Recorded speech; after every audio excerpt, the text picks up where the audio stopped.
वक्रतुंड महाकाय सूर्यकोटिसमप्रभ निर्विघ्नं कुरु मे देव सर्वकार्येषु सर्वदा। अज्ञानतिमिरान्धस्य ज्ञानाञ्जनशलाकया चक्षुरुन्मीलितं येन तस्मै श्रीगुरवे नमः। ॐ आप्यायन्तु ममाङ्गानि वाक्प्राणचक्षुश्रोत्रम् अथो बलम् इन्द्रियाणि च सर्वाणि सर्वं ब्रह्मोपनिषदं माहं ब्रह्म निराकुर्यां मा ब्रह्म निराकरोत्। अनिराकरणम् अस्तु अनिराकरणं मे अस्तु तदात्मनि निरते य उपनिषत्सु धर्माः ते मयि सन्तु। ॐ शान्तिः शान्तिः शान्तिः। ॐ भद्रं कर्णेभिः शृणुयाम देवाः भद्रं पश्येमाक्षभिर्यजत्राः स्थिरैरङ्गैस्तुष्टुवांसस्तनूभिः व्यशेम देवहितं यदायुः।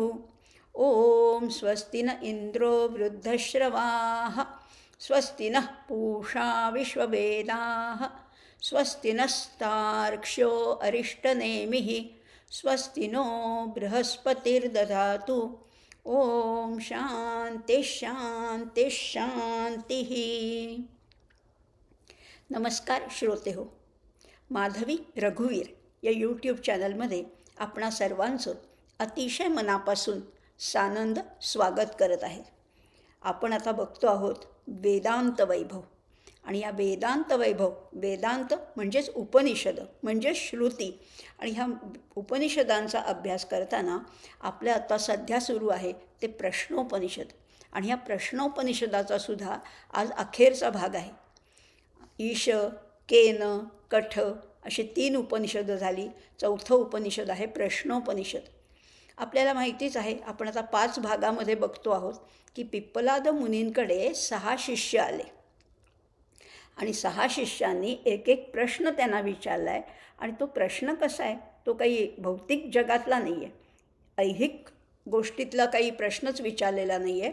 सगळे प्रश्न हे अतिशय उच्च दर्जाचे असतात, आणि खरंच आहे, प्रश्न विचारण्यावरनं, तुम्ही जे विचारता प्रश्न त्याच्यावरनंच तुमची पातळी कळते किंवा तुमची क्षमता, योग्यता कळत असते। या 6 शिष्यांनी असे काही प्रश्न विचारलेत पिप्पलाद मुनींना की ते गुरुसुद्धा अतिशय प्रसन्न झाले। कारण शिष्याला जसं गुरूंबद्दल आदर असतो, तशी गुरूंनासुद्धा उत्तम शिष्य लाभावा अशी एक ओढ असते। असे 6 शिष्य अनायासच पिप्पलाद मुनींकडे आले। 5 शिष्यांनी प्रश्न विचारून झालेले आहेत। इंद्रिय म्हणजे काय, देव म्हणजे काय, जागृती म्हणजे काय, स्वप्न, सुषुप्ती या सगळ्याविषयीचे प्रश्न शिष्यांनी विचारलेत, आणि त्याची यथायोग्य, समर्पक आणि अतिशय त्यांना पटेल अशा भाषेमध्ये, समजेल अशा याच्यामध्ये त्यांनी पिप्पलाद मुनींनी उत्तरही दिली आहेत। मागच्या भागामध्ये आपण ओंकाराविषयीसुद्धा बघितलं होतं। शिष्यांनी प्रश्न विचारला तर ओंकार म्हणजे काय, आणि ओंकाराचं जर का अखेरपर्यंत, म्हणजे अगदी अखेरच्या क्षणापर्यंत, मानवी जीवनाची जी समारोप आहे, जी सांगत आहे, जो अखेरचा क्षण आहे, तिथपर्यंत जर का ओंकाराची साधना केली तर कोणता लोक प्राप्त होतो, असा शिष्याचा प्रश्न होता। आणि त्या 5व्या प्रश्नामध्ये गुरूंनी त्या ओंकाराचं महत्त्व सांगितलं आहे। ओंकाराच्या 3.5 मात्रासुद्धा आपण वारंवार बघतोय, एकदा दोनदा नाही, पुष्कळ वेळा पाहून झाल्यात। अ, उ, म आणि चंद्रबिंदी किंवा ती अर्धमात्रा असंही आपण बघितलं। या 3.5 मात्रा म्हणजे जागृती, स्वप्न, सुषुप्तीचं प्रतीक आहे, हेही आपण पाहिलं, आणि त्याच्यातनं कुठला लोक मिळतो, कुठली मात्रा कुठल्या वेदांशी संबंधित आहे, हे सगळा आपण अभ्यास वारंवार करतो आहे। पण अजून ओंकार समजला का आपल्याला, किंवा ओंकार साधनेने काय प्राप्त होणार आहे तेही आपल्याला थोडं समजलं आहे। पूर्ण नसेल समजलं तरी थोडं समजलं आहे, निदान आपण सुरुवात तर केली असेल ओंकार साधनेला, अशी निश्चितच मी अपेक्षा ठेवते आपल्याकडून।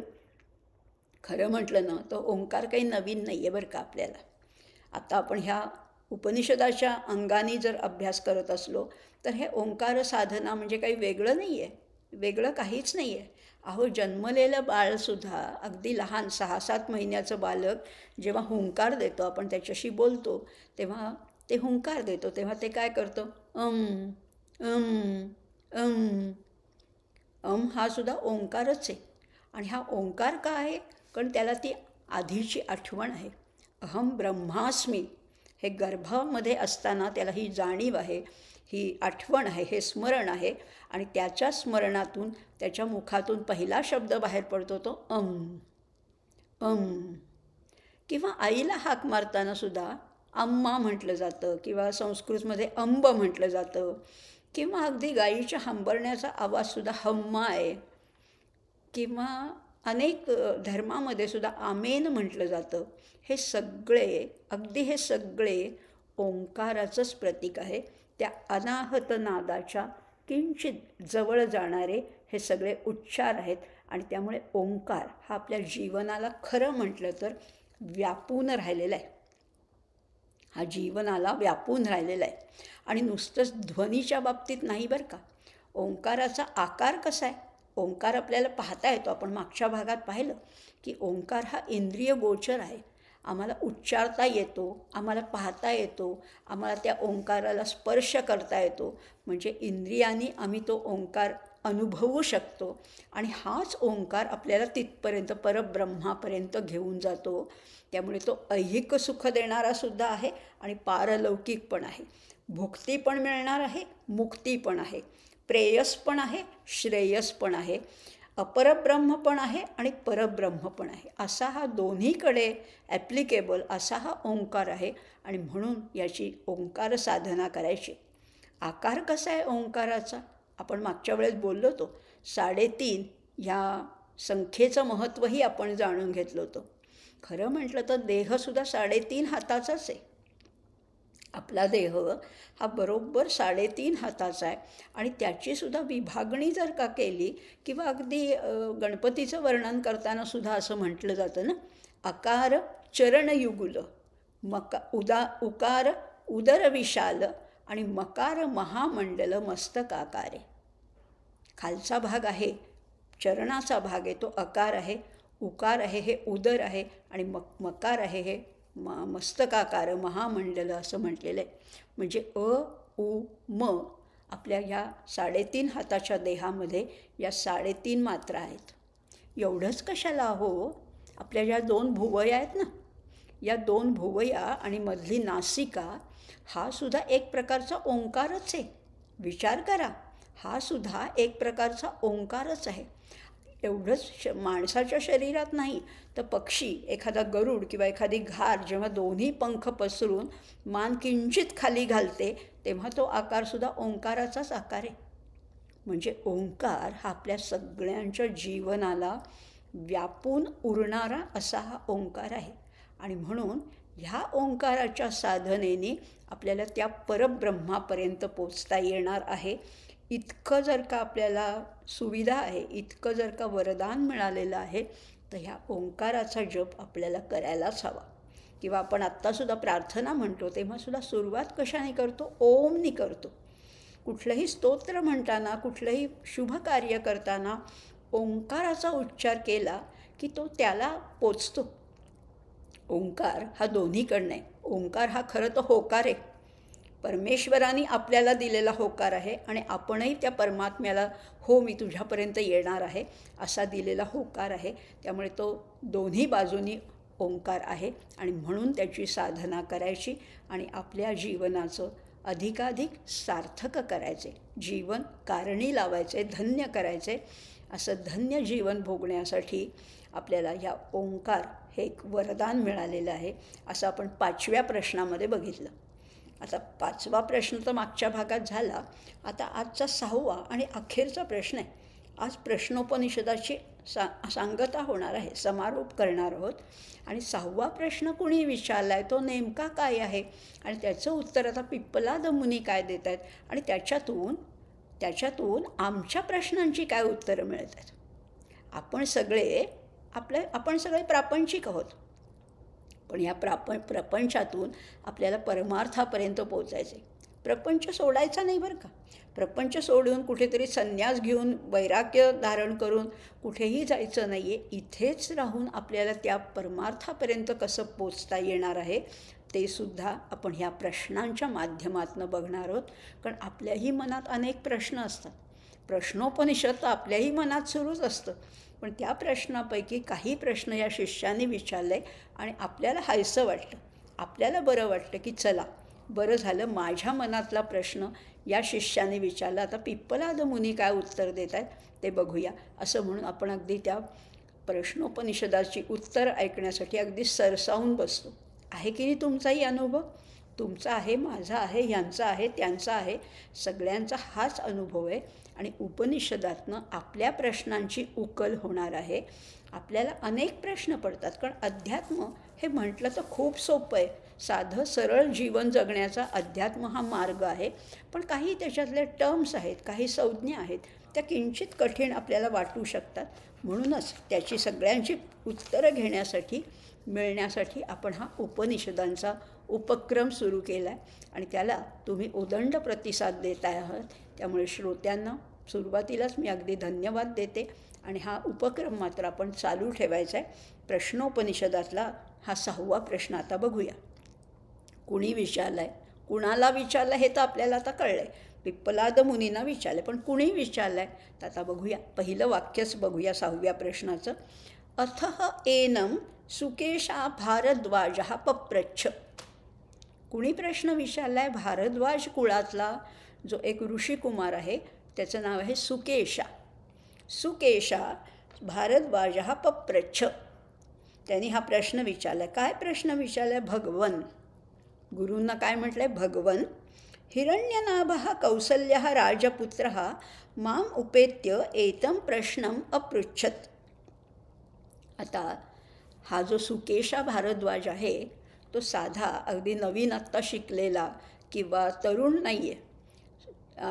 हे यांचं स्वतःचं, या सुकेशा भारद्वाज ऋषींचं स्वतःचं गुरुकुल आहे.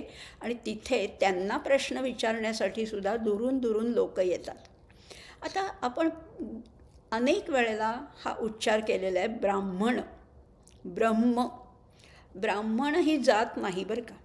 ब्राह्मण हा जन्मानुसार ठरत नाही तर कर्मानुसार ठरतो. ज्याची चर्या ब्रह्माशी निगडीत आहे ते ब्रह्मचर्य पाळणारा जो कोणी आहे तो ब्राह्मण. आणि हा ब्राह्मण क्षत्रिय कुळातला असू शकतो, वैश्य असू शकतो, शूद्रसुद्धा असू शकतो. आणि हेच आपल्या मनावर ह्या प्रश्नातून ठसणार आहे. कारण या सुकेशा भारद्वाज ऋषींना प्रश्न कोणी विचारला आहे? पूर्वी म्हणजे त्यांच्या गुरुकुलात असताना त्यांना प्रश्न विचारण्यासाठी कौसल्य देशाचा राजपुत्र हिरण्यनाभ त्यांच्याकडे आला आणि त्यांनी प्रश्न विचारला आहे. त्या प्रश्नाचं उत्तर त्यांना ठाऊक नव्हतं म्हणून ते सुकेशा भारद्वाज ऋषी पिप्पलाद मुनींकडे आलेत. असं सगळा घटनाक्रम आहे. बघूयात आपण. हिरण्यनाभः कौसल्यः राजपुत्रः माम उपेत्य एतं प्रश्नम अपृच्छत. त्यांनी एक प्रश्न विचारला होता त्यांना. काय प्रश्न विचारला होता? षोडशकलं भारद्वाज पुरुषं वेत्थ. अहो भारद्वाज मुनी, तुम्हाला 16 कलांचा पुरुष माहिती आहे का? वेत्थ म्हणजे जाणता का तुम्ही? कसा? 16 कलांचा पुरुष. 16 कलं पुरुषं वेत्थ. तम अहम कुमारम अब्रुवम. तेव्हा मी त्याला म्हणालो, न अहम इमं वेद. मला नाही माहिती. अरे यदि अहम इमं अवेदिथ कथम ते न अवक्ष्यम इति. जर का मला माहिती असतं तर मी तुला नक्कीच त्याचं उत्तर दिलं असतं. आणि उत्तर देणार नाही असं होणारच नाही आहे. समूलो वहा परिशिष्यती यहा अनृतम अभिवदती.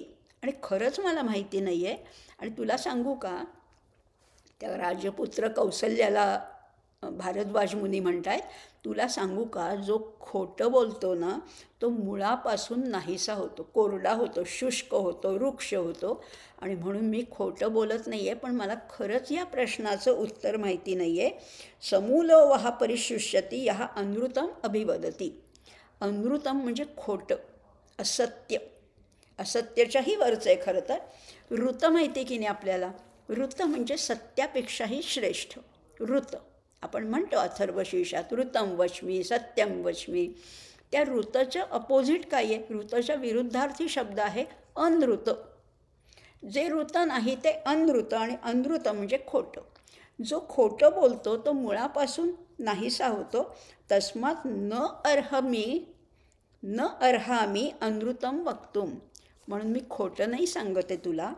असं म्हटल्यानंतर तो जो राजपुत्र आला होता ना भारद्वाज ऋषींकडे, सहा तूष्णीम रथम आरुह्य प्रव्राज.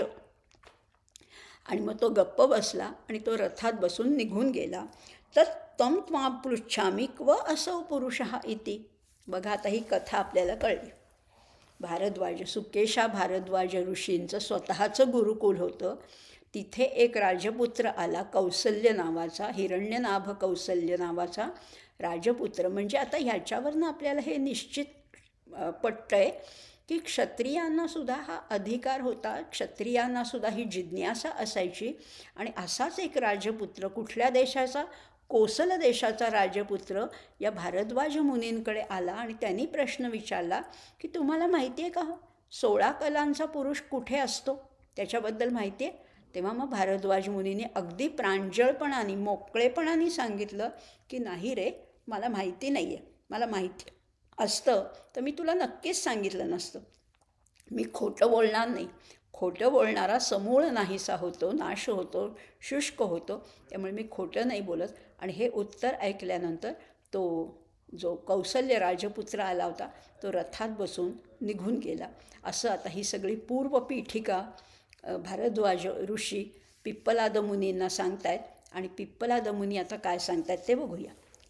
पूर्वपीठिका तर कळली. आता बघा, या सगळ्यातनं आपल्याला कितीतरी गोष्टी, एका मंत्रातनं अनेक कथा आपल्याला समजत आहेत किंवा अनेक मूल्य आपल्यावर ठसत आहेत.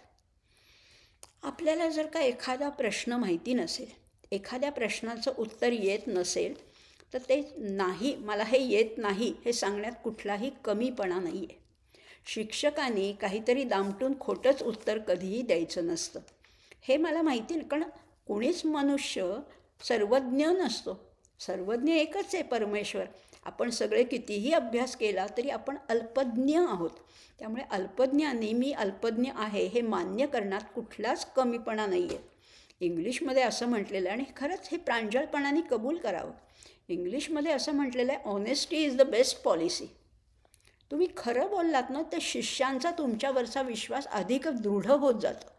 काहीतरी खोटंच, काहीतरी मनचंच उत्तर दिलं तर शिक्षक म्हणतात की हे गुरुजी बरोबर सांगत नाही आहेत.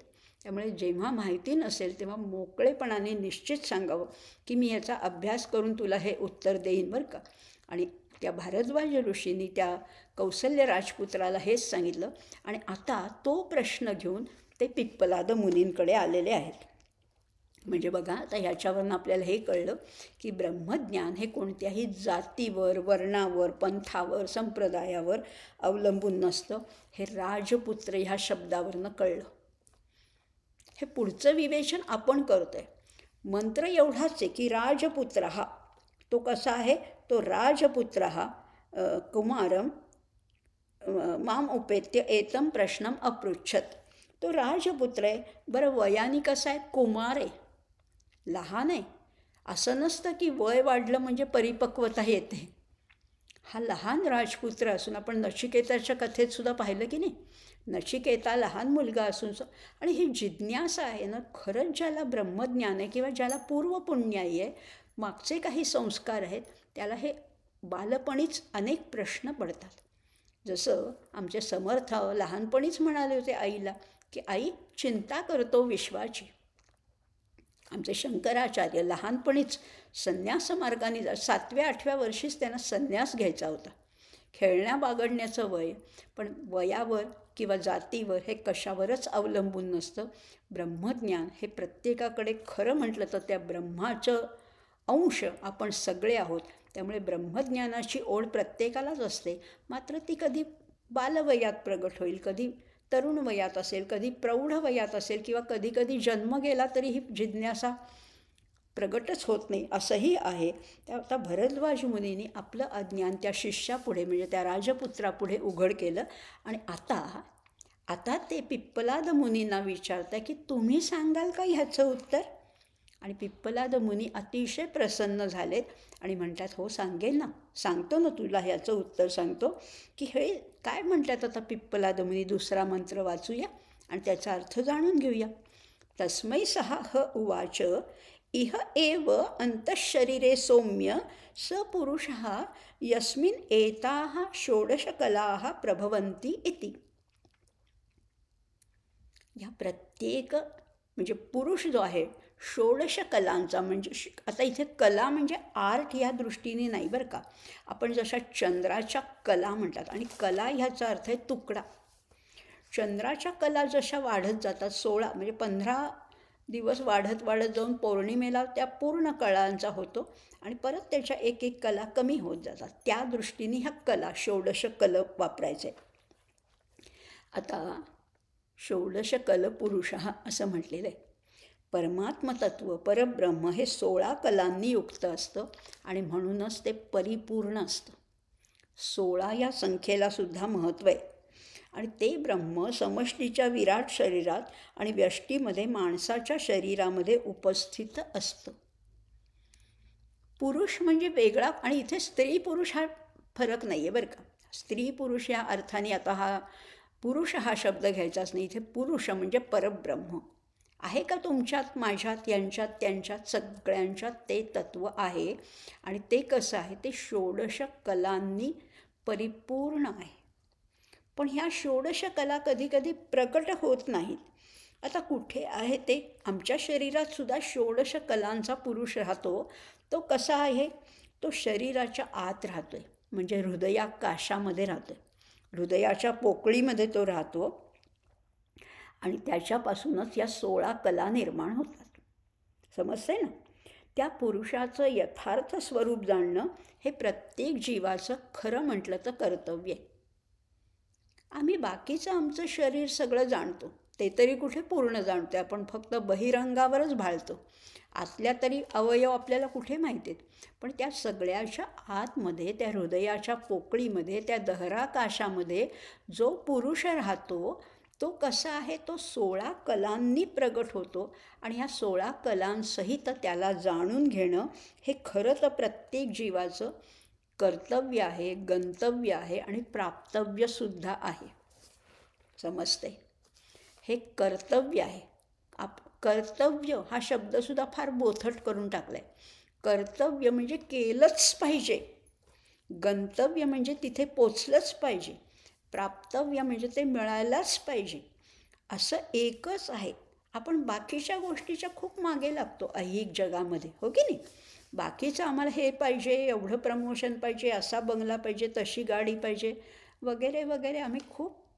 पण एकच विसरतो, जे खरं प्रधान कर्तव्य आहे ते आहे त्या 16 कलांच्या पुरुषाला जाणून घेणं. हा अक्षरस्वरूप पुरुष कसा आहे? विज्ञेय आहे. आता गंतव्य, कर्तव्य, प्राप्तव्य, तसा विज्ञेय हा चौथा शब्द बघितला. जाणून काय घ्यायचं आहे? जाणून एकच घ्यायचं आहे, तो म्हणजे तो 16 कलांचा पुरुष. हा पुरुष किंवा कर्म हा उपासनेचा विषय नाही आहे बरं का. हा उपासनेचा विषय नाही आहे. त्या पुरुषाला शोधण्यासाठी अन्य कोणत्याही स्थानामध्ये जाण्याची आवश्यकता नाही. की काशीला गेलं की मिळेल का, प्रयागला गेलं की मिळेल का, इथे स्नान केलं की मिळेल का? नाही नाही नाही नाही, कुठेही जाण्याची खरं तर आवश्यकता नाही आहे. कारण हा कसा आहे? स्वभावतः तो निर्गुण आहे, निरवयव आहे, निरुपाधिक आहे.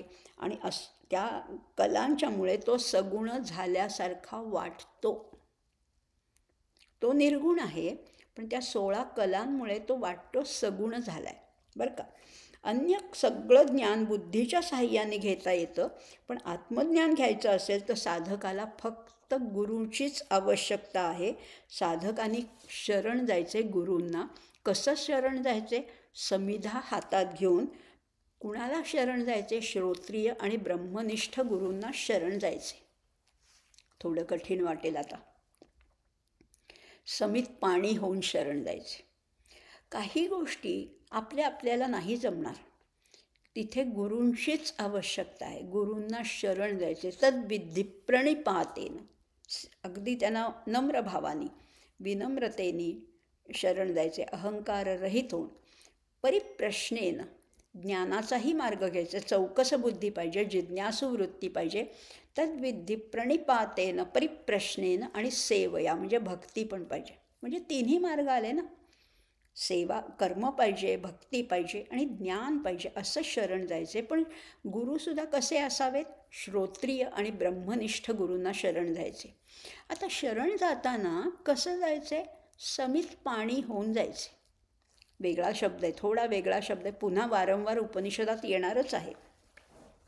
समित पाणी, समित म्हणजे समिधा, पाणी म्हणजे हातात. समित पाणी म्हणजे समिधा हातात घेऊन जायचे. आपण कुठल्या तरी ज्येष्ठ व्यक्तींना जेव्हा भेटायला जातो, व्यवहारात सुद्धा आपण काहीतरी घेऊन जातो ना. फळं असेल, शाल असेल, श्रीफळ असेल, त्यांच्या आवडीचं काहीतरी एखादा पदार्थ असेल, असं काहीतरी आपण घेऊन जातो की नाही. मग इथे या बाकीच्या गोष्टी फार गौण आहेत. गुरूंकडे जाताना काय न्यायचं? तर गुरूंना आवश्यक असेल त्याच गोष्टी न्यायच्या.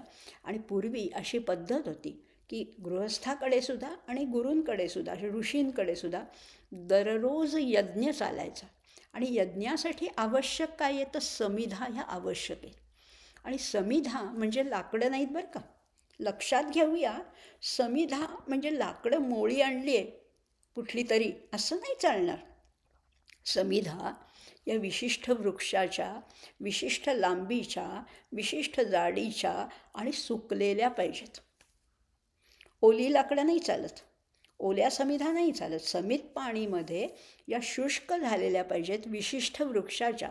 शमी असेल किंवा आणखीन औदुंबर असेल, अशा वृक्षांच्या विशिष्ट जाडीच्या, म्हणजे पेन्सिल थिकनेस ज्याला म्हणतो, अशा आणि विशिष्ट लांबीच्या अशा समिधान, त्यासुद्धा वाळलेल्या घेऊन जाणं, हे समित पाणीचं लक्षण आहे.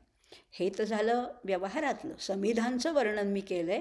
पण ह्या समिधांसारखंच आपणही शुष्क होऊन जायचे. शुष्क म्हणजे कोरडं ह्या अर्थाने नाही, तर अहंकार रहित होऊन गुरूंकडे जायचे. शुष्क म्हणजे ओलावा नको, ममत्व नको, त्याच्या पलीकडे जाऊन समित पाणी होऊन आणि पूर्ण शरणागत भावाने जर का गेलो तर गुरु आपल्या शिष्याचा स्वीकार करतात आणि शिष्यांनी विचारलेल्या सर्व प्रश्नांचं निराकरण करतात. म्हणून समित पाणी होऊन या गुरूंकडे जायचं असतं. मी कोणी नाही, मला काहीही येत नाही, सगळी उत्तरं तुमच्याकडनं मिळवण्याची माझी इच्छा आहे, इतका विनम्र भाव पाहिजे. नाहीतर जर का तुम्ही असं म्हणाल, नाही नाही मला तसं सगळंच येतं आहे, मी आपलं एक थोडी शंका आली म्हणून मी एक फक्त कन्फर्म करायला तुमच्याकडे आलो आहे, असं म्हणलात तर गुरु तुम्हाला उत्तरं देणार नाहीत. कारण असं आहे, त्याच्यामध्ये श्रद्धा पाहिजे, त्याच्यामध्ये भाव पाहिजे, त्याच्यामध्ये अहंकार अजिबात नको. आणि म्हणून तर तिसऱ्या प्रश्नामध्ये, तिसऱ्या मंत्रामध्ये काय म्हटलेलं आहे? 6 ईक्षांचक्रे कस्मिन अहम उत्क्रांते उत्क्रांतो भविष्यामी कस्मिन वा प्रतिष्ठते प्रतिष्ठास्यामी. प्रश्न काय विचारला आहे त्यांनी, म्हणजे आता कुणाचं वर्णन चाललं आहे? त्या षोडश कलपुरुषाचं. 16 कलांचा जो पुरुष आहे त्यांनी पाहिलं, त्यांनी विचार केला की कोणाच्या उत्क्रमणाने माझं उत्क्रमण होईल आणि कोणाच्या स्थापनेने माझी स्थापना होईल, हा विचार केला आहे.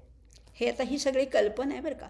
खरं म्हटलं तर पिप्पलाद मुनी ह्या भारद्वाजांना उत्तरं देत आहेत. पण ते म्हणत आहेत हा जो आत राहणारा पुरुष आहे, षोडश कलांचा जो पुरुष आहे, त्यांनी असा विचार केला. आता बघा ना काय काय विचार केला बघूया. त्या परब्रह्माने पहिल्यांदा पंचमहाभूतं निर्माण केली, माहिती आहे आपल्याला. एकोहम बहुस्याम प्रजायेयम असा संकल्प झाल्यानंतर सुरुवात कुठनं झाली? सुरुवात आकाशापासून झाली. आकाश निर्माण केलं पहिल्यांदा, त्याच्यातनंच ती माया निघाली. त्या मायेतनं मग हे शबल ब्रह्म झालं, त्याच्यातनं ही सगळी पुढची निर्मिती झाली. पहिल्यांदा आकाश आहे, मग वायू आहे, मग तेज आहे, मग आप आहे, मग पृथ्वी आहे, मग वनस्पती आहे. असं करत करत ह्या सृष्टीची निर्मिती झाली. हे आपण मागेही पाहिलेलं आहे. त्या पंचमहाभूतांच्या मधनं भिन्न भिन्न शरीरं निर्माण झाली. त्यांच्यामध्ये जिवंतपणा येण्यासाठी त्या प्रत्येक शरीरामध्ये तो राहतो.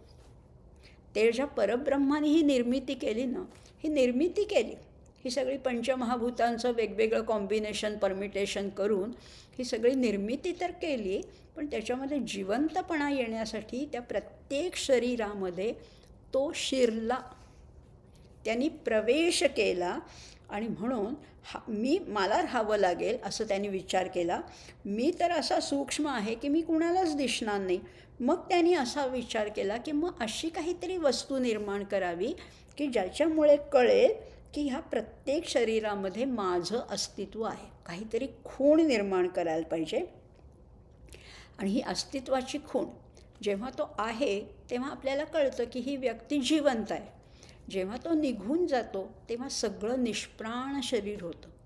म्हणजे तो आहे आणि तो नाही हे कळण्यासाठी काहीतरी खूण पाहिजे. आणि हे जसं असं असतं, साहेब कुठल्या तरी एखाद्या मोठ्या ऑफिसमध्ये साहेबांच्या केबिनच्या बाहेर 2 लाईट असतात, हिरवा लाईट किंवा लाल लाईट. साहेब आहेत का नाही, लाल लाईट असेल तर साहेब नाही आहेत, केबिनमध्ये नाही आहेत. हिरवा असेल तर आहे, आपल्याला थोडं वाट बघून तिथे जाता येईल. किंवा ऑपरेशन थिएटरच्या बाहेरसुद्धा खूण असते ना, की ऑपरेशन चालू आहे, आता कोणी डिस्टर्ब करायचं नाही आहे, आणि ऑपरेशन कंप्लीट झाल्यावर तो दिवा बंद होतो. ही खूण आहे. तशीच या अस्तित्वाची, तो परमेश्वर, तो परमात्मा, तो 16 कलांचा 16 कलांचा पुरुष आतमध्ये आहे. याच्यासाठी त्यांनी एक खूण दिलेली आहे अस्तित्वाची. आता काय केलं आहे त्यांनी बघा. 6 प्राणम असृजन प्राणात श्रद्धा खम वायुम ज्योतिः आपः पृथिवीम इंद्रिय मनः अन्नम अन्नात वीर्यम तपः मंत्रः कर्म लोकः लोकेषु च नाम च, असे सगळे पदार्थ निर्माण केले. आणि हे आहेत 16. याची जर का यादी केली, याची जर का संख्या मोजली तर ती आहे 16. काय काय केलं बघा त्यांनी, त्या परब्रह्मानी. ही सगळी प्रोसेस आपण पाहिली. आकाश, वायू, तेज, आप, पृथ्वी, आणि मग वनस्पती, मग प्राणी वगैरे हे सगळं निर्माण केलं. हे सगळं कळलं. त्यांनी काय केलं, या सगळ्या पहिल्यांदा प्राणांना निर्माण केलं. प्राण निर्माण केले. समष्टीचा प्राण आहे वायू आणि व्यष्टीचा प्राण आहे श्वास. आपल्याला सुद्धा इतरांचं, कोणी एखादी अगदी आजारी व्यक्ती आहे, अगदी मृत्यूशय्येवर पडलेली व्यक्ती आहे, पण काही अशी पूर्वीची पद्धत आहे की नाकासमोर सूत धरतात आणि सूत हललं म्हणजे श्वास चालू आहे, म्हणजे प्राण चालू आहे, म्हणजे ती व्यक्ती जिवंत आहे.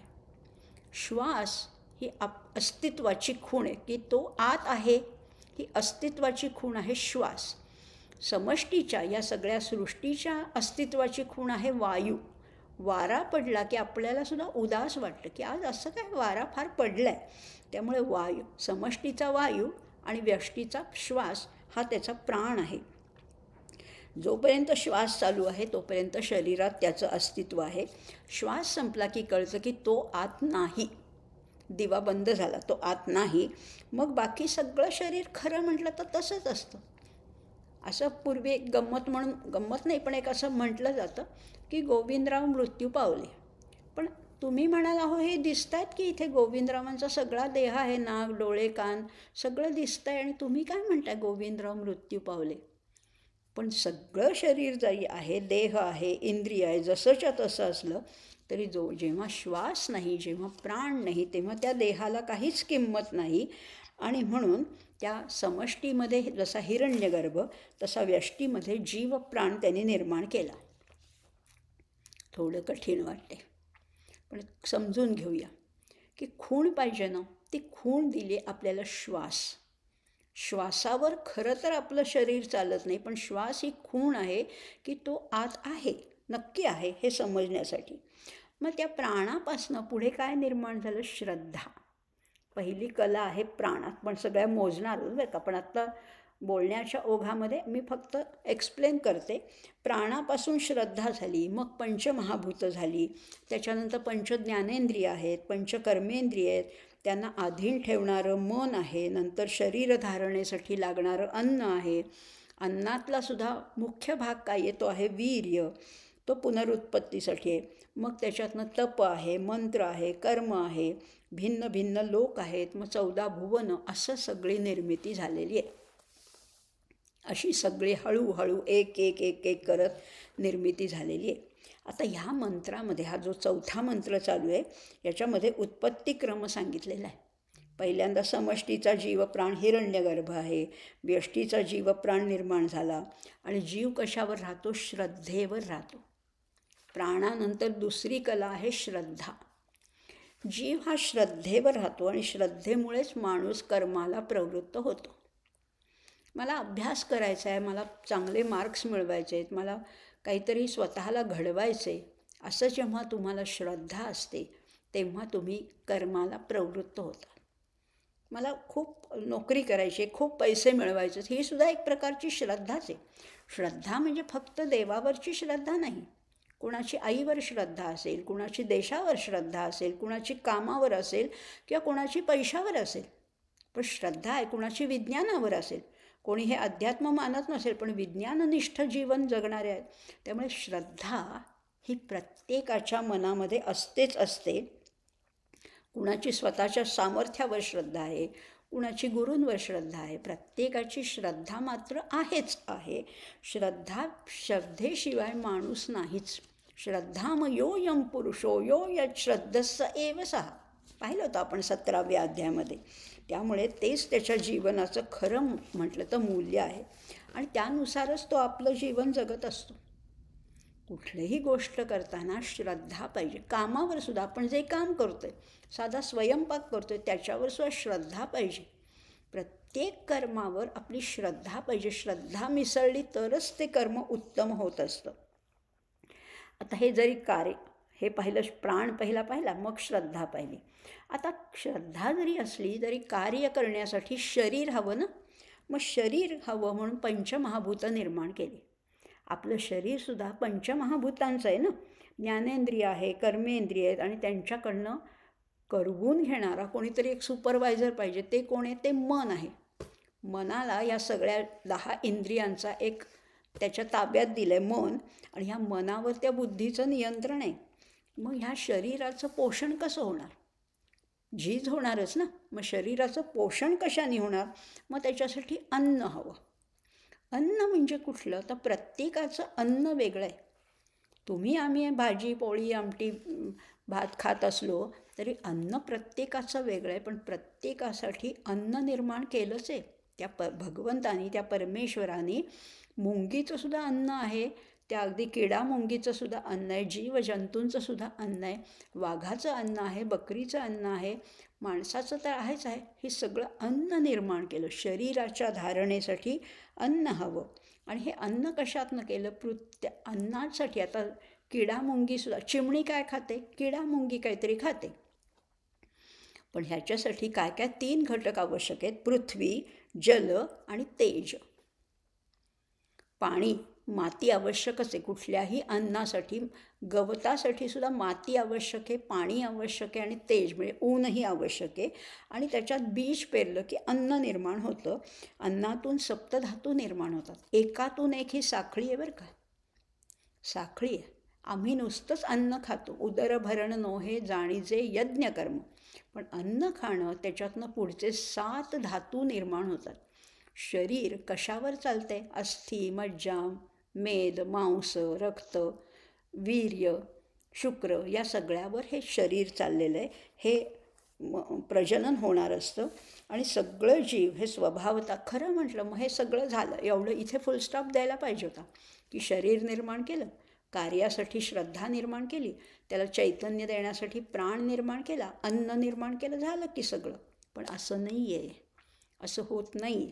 हे सगळं जरी तुम्हाला मिळालं तरी सगळे जीव जे आहेत ना ते बेसिकली मूलतः भोगासक्त आहेत आणि बहिर्मुख आहेत. सगळ्या जीवांची ओढ आहे, धाव आहे, ती बाहेर आहे. तुमची माझीसुद्धा. आपल्याला बाहेर काय काय घडतं आहे इथे फार लक्ष द्यायला आवडतं, पण आतमध्ये आपण डोकावत नाही. त्यामुळे सगळे जीव हे बहिर्मुख आहेत, भोगासक्त आहेत. त्यांच्याकडून पापाचरण घडण्याची शक्यता आहे आणि घडतंच. शक्यता काय? घडतंच. पण मग त्याच्यावर काहीतरी कंट्रोल पाहिजे ना. त्या पापाचरणावर काहीतरी नियंत्रण पाहिजे ना. आणि म्हणून ह्या निषिद्ध कर्माच्या परिहारासाठी सांगितलं आहे ते तप. कशी साखळी आहे बघा. एकातनं एक आहे. निषिद्ध कर्म करण्याची ओढ आहे, तुम्हाला आहे, मला आहे. चोरी आहे, हिंसा आहे, व्यभिचार आहे, असत्य भाषण आहे, कितीतरी चुकीच्या गोष्टी करणारी लोक जगात आहेत आणि तुम्ही आम्हीसुद्धा आहोत. आपण काही वेगळे नाही आहोत. पण याच्यातनं बाहेर पडण्यासाठी एक मार्ग दिला आहे, तो म्हणजे तप. आणि तप म्हणजे कुठे हिमालयात जाऊन करायचं नाही आहे, तर तप म्हणजे आपल्या घरातच राहून आपल्या शरीराला एक वळण लावणं, एक डिसिप्लिन, एक अनुशासन करणं, हेच तर तप आहे. वेगळीकडे कुठे जायचं नाही, वेगळं काही कर्मही करायचं नाही आहे, ते तप सांगितलं आहे. आणि खरंच आहे, नाहीतरी माणसाला पुष्कळ शक्ती दिली आहे, सामर्थ्य दिलं आहे, ताकद दिली आहे. कशासाठी? मारामारी करण्यासाठी? नाही नाही नाही नाही नाही नाही. हे सगळं सामर्थ्य उपभोगासाठी नसून विधायक मार्गाने जाण्यासाठी, विधायक चांगलं काहीतरी करण्यासाठी शक्ती दिलेली आहे. तेव्हा मनुष्याच्या शक्तीला योग्य दिशा देऊन त्यांची अंतर्बाह्य शुद्धी करण्यासाठी शास्त्रामध्ये तप सांगितले. आणि तपाचे सुद्धा 3 प्रकार आहेत. तपाचे सुद्धा 3 प्रकार आहेत. कायिक आहे, वाचिक आहे, मानसिक आहे. आता काय बोलणं, काय योजना आहे हो, त्या परब्रह्माने काय योजना करून ठेवलेली आहे की तुम्ही काय करा, कायेने तर कराच. स्वतःचं शरीर शुद्धी करायचे, इतरांसाठी काहीतरी झटायचे, हे शारीरिक तप आहे. वाणीचं सुद्धा तप आहे. दुसऱ्यांना दुखेल, खुपेल, टोचेल, बोचेल असं काहीही बोलायचं नाही आहे. जे बोलायचे ते कसं बोलायचे? अनुद्वेगकरं वाक्यं सत्यं प्रियहितैंचयत स्वाध्यायाभ्यसनैंचैव वाङ्मयं तप उच्यते. वाङ्मयीन तप आहे. मग मनाचं पण तप आहे का? हो ना, मनात सुद्धा वाईट भावना नको. कसं वागायचं आहे? त्यामुळे मनःप्रसाद, मन अतिशय प्रसन्न असलं पाहिजे, शुचिर्भूत असलं पाहिजे.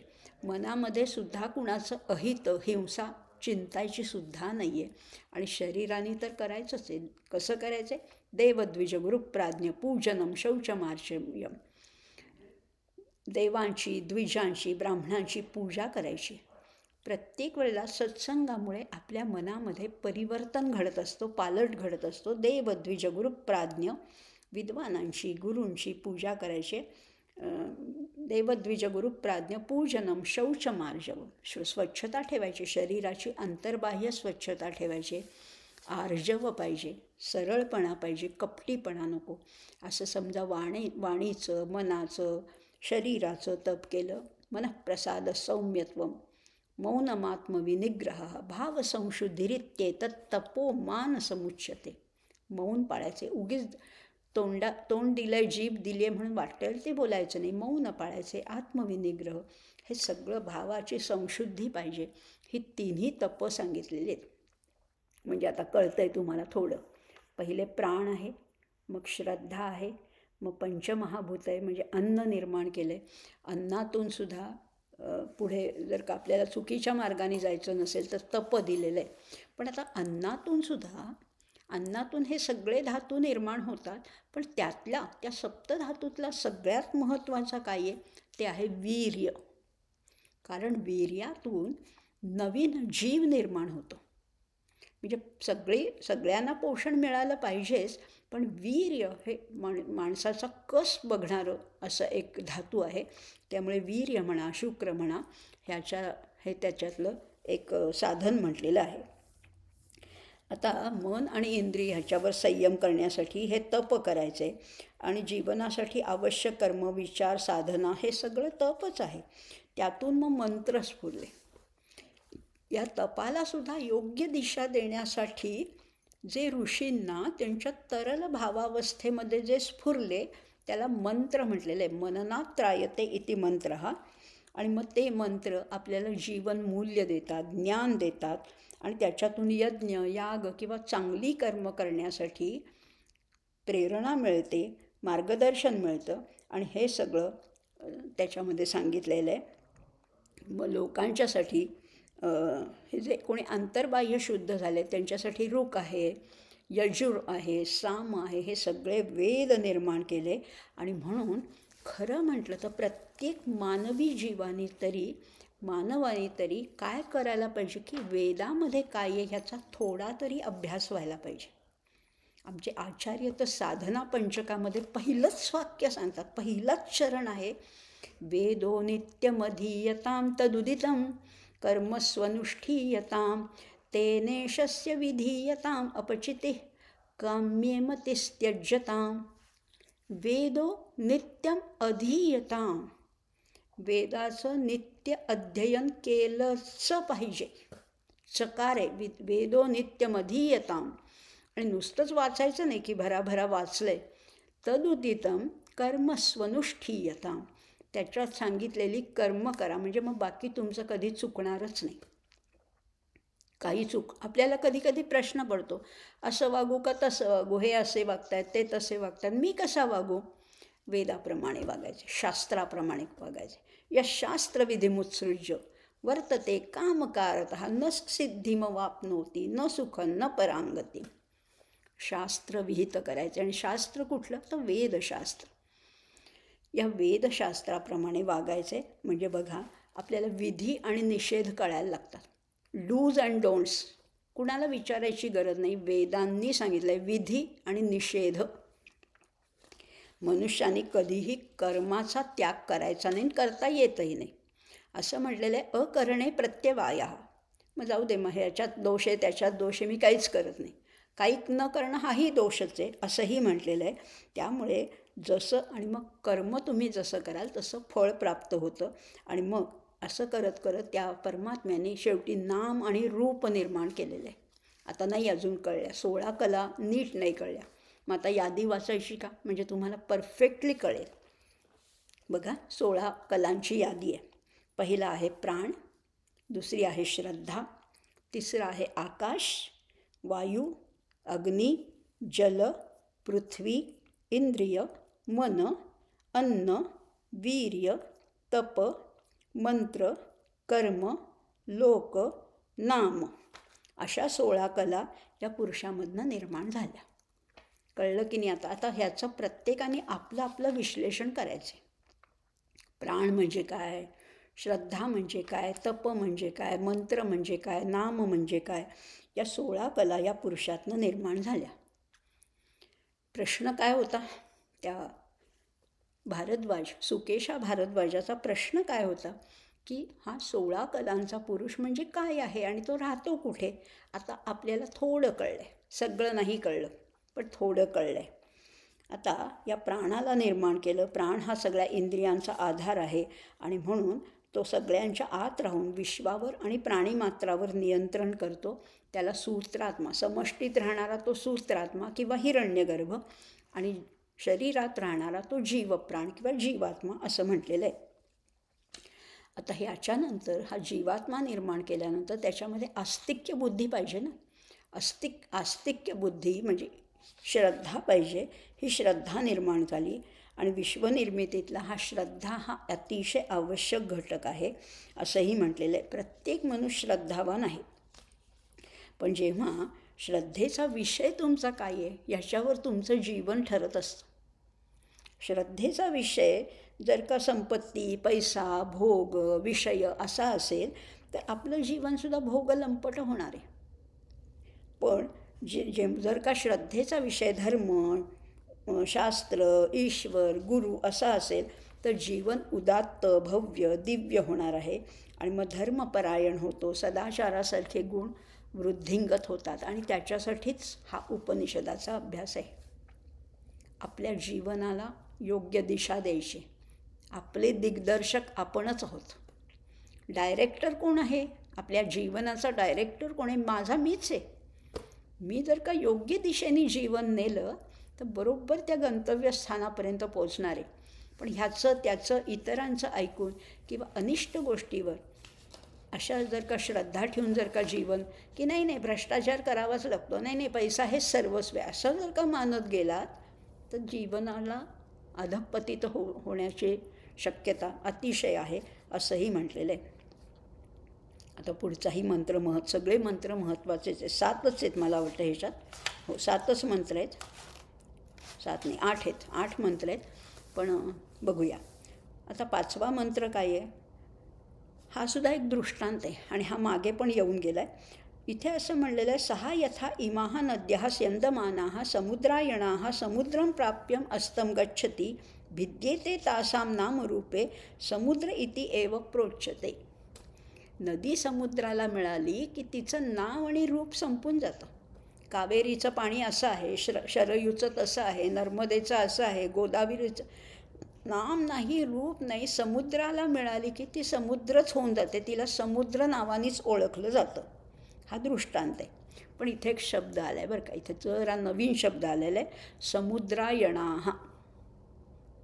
समुद्रायणाः, सगळ्या नद्या कशा आहेत? समुद्रायणाः.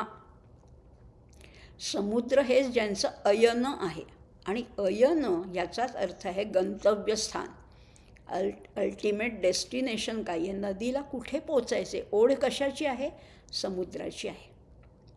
अयन म्हणजे गंतव्यस्थान. सगळ्या नद्यांचं गंतव्यस्थान समुद्रच आहे, म्हणून तर समुद्रायणाः असं म्हटलेलं आहे. उत्तरायण माहिती की नाही आपल्याला? उत्तरेकडे सूर्य जातो, किंवा सूर्याचं म्हणजे सूर्याची दिशा काय आहे? सूर्य स्थिर आहे आपल्याला माहिती आहे, पण आपल्याला वाटतो ना उत्तरेकडे चालला आहे, त्याला आपण उत्तरायण म्हणतो. दक्षिणायन अशा आपण दिशा. किंवा रामायण, राम हे ज्याचं अयन आहे ते रामायण. आता सगळंच कळेल बघा तुम्हाला. या सगळ्याच गोष्टीचा अयन एकदा शब्द कळला ना की म्हणजे त्या नद्यांचं सुद्धा मूळ नाव राहत नाही. तसंच हा पुरुष कसा आहे? तो ह्या सगळ्या 16 कलांनी युक्त आहे. तो सगळ्या बाजूनी पाहणारा सर्वज्ञ आहे, आणि या 16 कलांचं आश्रयस्थान कोण आहे? तोच आहे, त्याचं तेच आहे. त्यामुळे ह्या कला त्या पुरुषापासून भिन्न नाही आहेत, त्या पुरुष स्वरूपच होऊन जातात असं म्हटलेलं आहे. थोडं समजतं आहे. समुद्रायणाः शब्द नवीन आहे, पण समजलं आपल्याला. आता हे सगळं त्या एका पुरुषामध्ये या 16 कला कशा काय एकवटल्या आहेत असा प्रश्न पडत असेल तर असं म्हटलेलं आहे, अरा इव रथनाभौ कला यस्मिन प्रतिष्ठिताः.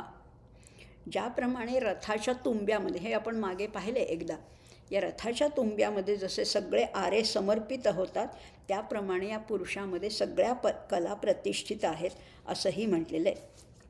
त्यांना आधार कुणाचा आहे? त्या तुंब्याचा आहे. ह्या 16 कला त्याच्यामध्ये प्रतिष्ठित आहे. 16 कलांचं दृश्यरूप म्हणजे ब्रह्मांड व्यक्ती आहे, म्हणून त्याला जाणणं हे महत्त्वाचं आहे.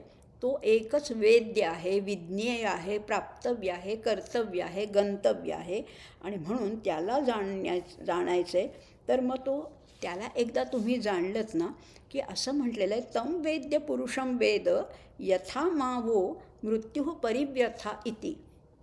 त्याला जाणलं की एक महत्त्वाची गोष्ट घडते की मृत्यूची भीतीच नाहीशी होते. सगळ्यात आपल्याला भीती आहे ती मृत्यूची. माहिती आहे का मृत्यू कसा आहे? मृत्यू कसा आम्ही अनुभवलेला नाही आहो. मृत्यू कसा आहे आम्हाला माहिती नाही आहे, पण लोक म्हणतात ना, म्हणून आमच्या मनामध्ये भीती आहे मृत्यूची. पाहिला आहे का तुम्ही मृत्यू? नाही ना. आम्हाला जन्मकाळच्या वेदना पण माहीत नाही, आणि मृत्यूच्या वेळेला काय त्रास होतो हेही माहिती नाही आहे, पण भीती आहे, मनामध्ये भीती आहे. असं म्हटलेलं आहे. खरं तर आपल्या जन्माच्या वेळेस जे काही पेढे बर्फी वाटले होते ते तुम्ही खाल्ले का?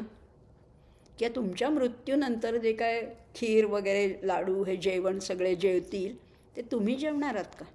नाही हो. आमचा जन्म आणि आमचा मृत्यू हे बाकीचेच साजरे करणार आहेत. जन्म पर बाटी मिठाई, जन्म पर बाटी मिठाई, मृत्यू पर बनी खीर. मृत्यूनंतर आमची खीर वगैरे सगळं जेवण होईल. जन्म पर बाटी मिठाई, मृत्यू पर बनी खीर, दोनों ही ना खा पावे, चाहे राजा हो या फकीर. राजा आहे म्हणून त्याला त्याच्या मृत्यूचं नंतरचं 13व्याचं जेवण जेवता येणार आहे का? फकीराला पण नाही, राजाला पण नाही. जन्म पर बाटी मिठाई, मृत्यू पर बनी खीर, दोनों ही ना खा पावे, चाहे राजा हो या फकीर. कोणालाच ते खाता येणार नाही. पण हे माहिती असून सुद्धा मृत्यूची भीती आम्हाला खूप आहे. कधी मृत्यू येईल, कसा येईल, मग माझी काय अवस्था असेल, भीती आहे. खरं मृत्यू इतका क्लेशदायक नाही आहे. आपण पाहिलं ना मृत्यू देवता, कठोपनिषदामध्ये पाहिलं मृत्यू देवता किती दयाळू आहे, किती कर्तव्यनिष्ठ आहे. पण त्याची भीती आम्हाला खूप वाटते. काय एक कृतांतात भयम असं भर्तृहरींनी म्हटलं आहे ना. सगळ्यांना भय असतं. आमच्या कायेला कशाचं भय आहे? त्या कृतांताचं भय आहे, त्या मृत्यूचं आम्हाला भय आहे. खरं म्हटलं ना, प्रत्यक्ष मृत्यू इतका काही दुःखदायक नाही, पण त्याची भीतीच मनुष्याला अधिक दुःख करते. मृत्यूच्या दुःखापासनं किंवा भीतीपासनं मुक्त होणं म्हणजेच मृत्यूपासून मुक्ती आहे. अमृत व्हायचं असेल तर फक्त भीती काढून टाकायची. भीती काढायची आणि मग ह्या भीतीला कारण काय आहे? ती अविद्या आहे. एकदा अविद्येचा निराश झाला की मग भीती उरणारच नाही. आत्मज्ञान प्राप्ती झाली की मरणाच्या भीतीपासून तो जीव मुक्त होतो आणि तो आत्मज्ञानी पुरुष त्या शोकसागराला पार करून पलीकडे जातो. शोकसागराच्या पलीकडे जायचे. तो कधीही त्या मृत्यूच्या भीतीने व्यथित होत नाही. उलट तो मृत्यूचं स्वागत करतो. आपलं शरीर त्या मृत्यू देवतेला समर्पित करतो. अवघड आहे ना? पण अवघड असलं तरी अशक्य नाही आहे. आमचे एकनाथ महाराज तर म्हणतात, काळ देहासी आला खाऊ, आम्ही आनंदे नाचू गाऊ. जमेल आपल्याला? नाही जमणार. काळ खायला आला आणि आम्ही आनंदाने नाचतोय गातोय. तुकाराम महाराज म्हणतात, शेवटचा दिवस गोड व्हावा. तो अनुपम्य सोहळा त्याला म्हटलेला आहे. त्या मृत्यूचा सोहळा साजरा करायचा आहे. अहो नाही, हे आम्हाला जमत. आम्हाला आत्ताच भीती वाटते त्या मृत्यूची. खरं आम्ही त्या मृत्यू आणि समर्थाने तर किती आणि तुम्ही कितीही नाही म्हणलात, कितीही तुमचा अभ्यास असू दे, कितीही तुमच्याकडे धन असू दे, कितीही तुम्ही विद्याभ्यास केला आहे, कितीही तुम्ही सामर्थ्यवान आहात, पण मृत्यूला टाळता येणार नाही आहे. मग ॲक्सेप्ट करा ना. हरिदूता का विन्मुख व्हावे, अशा जगास्तव काय झुरावे, मोही कुणाच्या का गुंतावे, हरिदूता का विन्मुख व्हावे, का जिरवू नये शांतीत काय, जन पळभर म्हणतील हाय हाय. अहो हरीचा दूत आहे, मृत्यू नाही येतो. बोलवायला आलाय, तुम्हाला सन्मानाने न्यायला आलाय, रेड कार्पेट घालून न्यायला आलाय. त्याला तुम्ही पाठ फिरवताय? नको नको नको. समर्थ म्हणतात, असे आले आणि गेले कितीतरी. गेले विद्येचे सागर, गेले बळाचे डोंगर, गेले धनाचे कुबेर, मृत्यूपंथे. तुम्ही धनवान आहात, तुम्ही बलवान आहात, तुम्ही विद्यावान आहात, काही उपयोग नाही, जायचं आहेच आहे. मग हे मृत्यूचं भय, मृत्यू अपरिहार्य आहे हे जाणून घ्या. अटळ आहे, पण टाळू नका ना. त्यामुळे हा टाळायचं नाहीच आहे. या मृत्यूला सामोरं जायचे आनंदाने. एवढं जरी तुम्हाला आत्ताच कळलं तर मृत्यूची भीतीच नाहीशी होईल असंही म्हटलेलं आहे. आता शेवटचे 2 मंत्र बघूया. आता त्या शिष्याना आता हे सगळं झालं. त्या सुकेशा भारद्वाजाला पिप्पलाद मुनींनी त्या 16 कलांचा पुरुष कसा असतो ते सांगितलं. आता त्याच्या प्रश्नाचं उत्तर त्यांना मिळालेलं आहे. आता हे सगळे जे बाकीचे 5 आहेत ना, म्हणजे एकूण 6 शिष्य आहेत, त्या सगळ्यांना आता पिप्पलाद मुनी म्हणतात की मला एवढंच माहिती. आता एवढं सगळं ज्ञान देऊन पिप्पलाद मुनींची नम्रता बघा, विनयशीलता बघा. ते म्हणतात की मला परब्रह्म इतकंच जाणतो, ह्याच्यापेक्षा अधिक काही असेल तर मला माहिती नाही. आता तुमच्या मनात शंका आली का? पिप्पलाद मुनी थोडे त्यांना कमी माहिती आहे का? अहो नाहीच, हा फक्त नम्रपणा आहे. सगळं त्यांनी सांगून झाल्यावर सुद्धा म्हणतात की एवढंच, माझी अल्पमती. आमचे समर्थ नाही का प्रत्येक समासाच्या शेवटी म्हणतात, न्यून पूर्णते क्षमा करावे श्रोतीजनी. श्रोत्यांनी मला क्षमा करावी. अहो ते सर्वज्ञानी आहेत, त्यामुळे त्रिकालज्ञानी आहेत, तरीसुद्धा हे पिप्पलाद मुनी असे म्हणतात की यापेक्षा मला काही जास्त ज्ञान नाही आहे. खरं तर आत्मज्ञान हे सर्वात श्रेष्ठ ज्ञान आहे. आणि हे झाल्यानंतर आणखीन काय मिळवायचं आहे? त्यामुळे आत्मलाभ झाल्यानंतर अधिक कुठलाही लाभ नाही. याचं कारण की आत्मलाभामध्ये दुसरा तरतम भावच नाही आहे. तो निस्तरंग तरतम भावरहित स्वाभाविक स्वस्वरूपाचा आनंद आहे खरं म्हटलं तर. यल्लब्ध्वा चापरल्लाभम मन्यते नाधिकंततः यस्मिन् स्थितो न दुःखेन गुरुणापि विचाल्यते. एकदा तो लाभ झाला ना की मोठ्या भयापासनं सुद्धा काही कुठलंही संकट येऊ दे भीती वाटतच नाही. भीतीपासनं दुःखेनं गुरुणा अपि दुःखेनं न विचाल्यते. कितीही दुःख वाट्याला येऊ देत विचलितच होत नाही. आपल्या सगळ्या संतांचं उदाहरण बघा. माऊली काय, तुकाराम महाराज काय, समर्थ काय, एकनाथ महाराज काय, किती संकट आली, किती समाजाने त्रास दिला, पण ते विचलित झाले का? काही त्याचा सूड घेतला का? नाही. ते कशाने विचलितच होत नाहीत. असं ते आत्मज्ञान आहे. असं झाल्यानंतर आता बघा, हे सगळं झालं. आता प्रश्नोपनिषदाचा समारोप करतोय. 6ही शिष्यांना त्यांची यथायोग्य समर्पक अशी उत्तरं मिळालेली आहेत. मग काय झालं शेवटी काय झालं बघा. ते तम अर्चयन्तः त्वं हि नः पिता यो अस्माकं विद्यायाः परंपारं तारसयीति तम नमः परमऋषयोभ्यो नमः परमऋषीभ्यः. असं शेवटी शिष्याने म्हटले. कसं म्हटले? ते तम अर्चयन्तः. त्यांनी त्या गुरूंची अगदी पाद्यपूजा केली, शास्त्रोक्त अशी पूजा केली. ते अतिशय सगळे 6ही शिष्य तृप्त झाले. त्यांचं मन त्या निरतिशय अशा आनंदाने भरून गेलं. त्या गुरूंच्या चरणी आपण काय बरं अर्पण करावं असं वाटलं की आता गुरूंनी आपल्याला सगळं दिलं. जे आपण विचारलं त्याची सगळी परिपूर्ण उत्तरं दिली आहेत. आता त्यांना काय द्यावं? मग त्यांना काही त्या आत्मविद्येचं मूल्य ठरवता आलं नाही. ते म्हणले की नाही, याच्या काही आम्ही कशात त्याची मोजदादच करू शकणार नाही. मग शेवटी त्यांनी गुरूंच्या जवळ आलं, गुरूंची मनोभावे पूजा केली. पूजा अगदी साधीच असेल, पण त्याच्यातला भाव अतिशय मौलिक असा होता. साष्टांग प्रणिपात केला आणि गुरूंविषयीचा पराकोटीचा आदर त्यांनी बोलण्यातून प्रगट केला. काय म्हणाले ते? त्वं हि नः पिता. तुम्ही आमचे पिता आहात. खरोखर गुरु हा शिष्याचा पिता असतो. त्यामुळे त्वं हि नः पिता, नः म्हणजे आमचे पिता आहात. यः अस्माकं अविद्याः परंपारं तारयसि इति. अविद्येच्या पलीकडे तुम्ही आम्हाला नेलत. तुम्ही आमचे खरोखर जन्मदाते नसाल, पण ज्ञानदाते असे पिता आहात. नमः परमऋषीभ्यो नमः परमऋषीभ्यः. दोनदा आलेलं आहे. आणि द्विरुक्ती आली ना, द्वित्व आलं की तो उपनिषद समाप्तीची सूचना आहे. परमऋषीभ्यः, पिप्पलाद ऋषींना नमन केलंच, पण इथे भ्याः हे चतुर्थीचं बहुवचन आहे.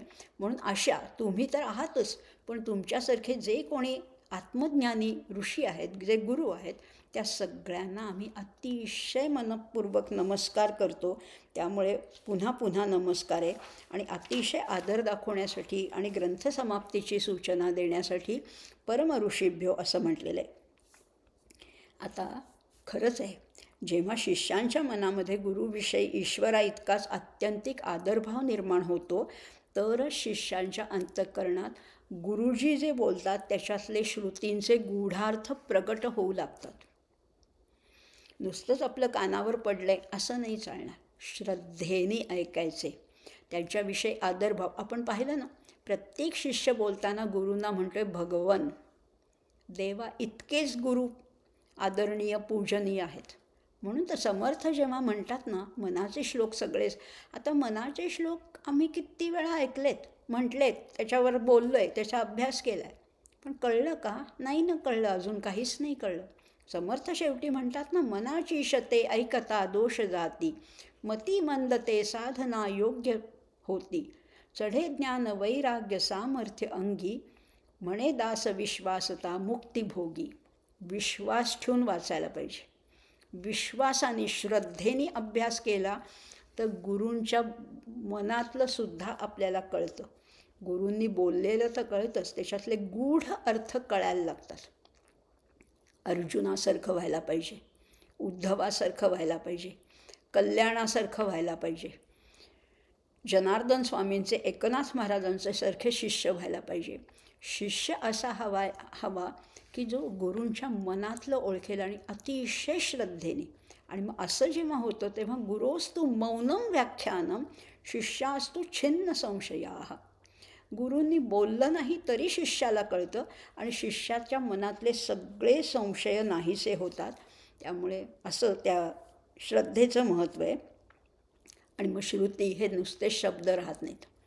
आपण आत्ता अभ्यास केला तो फक्त शब्दांचा अभ्यास केला, पण त्या शिष्यांसाठी जे श्रद्धावान शिष्य आहेत, श्रद्धावान लभते ज्ञानं तत्पर संयतेंद्रिय, त्यांना ते गूढार्थ उकलायला लागतात, त्या अनुभूती येते आणि त्यांना परातत्वाचा स्पर्श होतो, त्या शास्त्राच्या प्रत्येक शब्दाची अनुभूती येते.